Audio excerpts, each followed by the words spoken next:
पुराने वक्तों की बात है कि किसी गांव में 3 भाई नोमान, अली और शान रहते थे। तीनों भाइयों में बिल्कुल भी नहीं बनती थी। उन्हें मिलजुल कर कोई काम करना पसंद नहीं था। जब वो छोटे थे तो उनके अब्बू फौत हो गए। उनकी माँ खेती बाड़ी करके घर चलाती थी। तीनों बेटे भी अपनी माँ की मदद करते। एक दिन उनकी माँ की तबीयत खराब हो गई। माँ ने अपने तीनों बेटों को बुलाया और उनसे कहा, बच्चों, मैं अब बहुत टाइम तक जिंदा नहीं रह पाऊंगी। मुझे तुम तीनों बहुत प्यारे हो।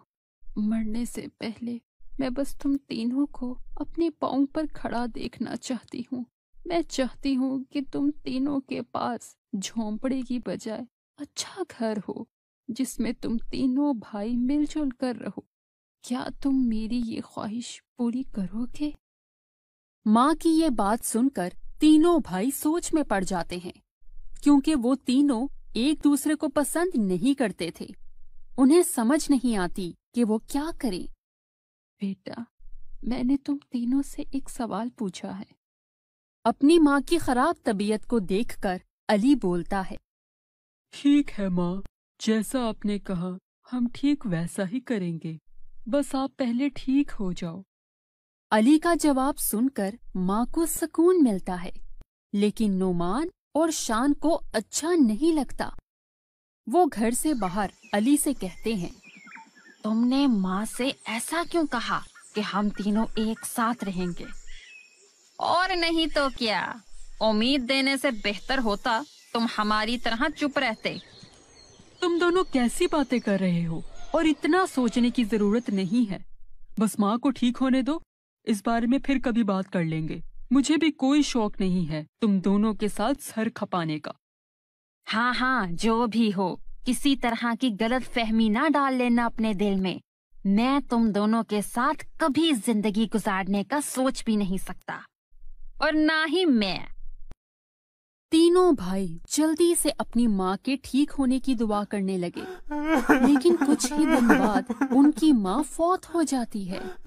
माँ के फौत होने के बाद तीनों भाई सोच में पड़ जाते हैं कि करें तो क्या करें।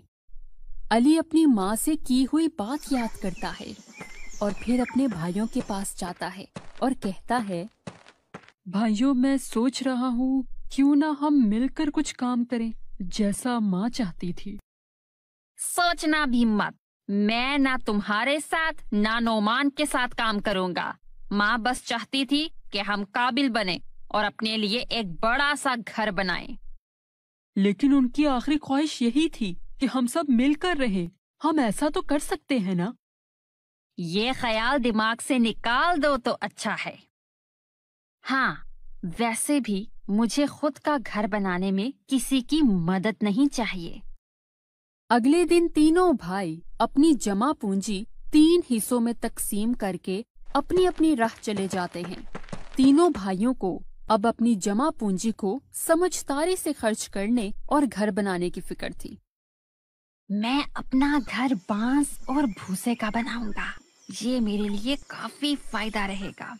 ऐसे में मेरा घर भी जल्दी बन जाएगा और बाकी पैसों से जरूरत का सामान भी ले लूंगा।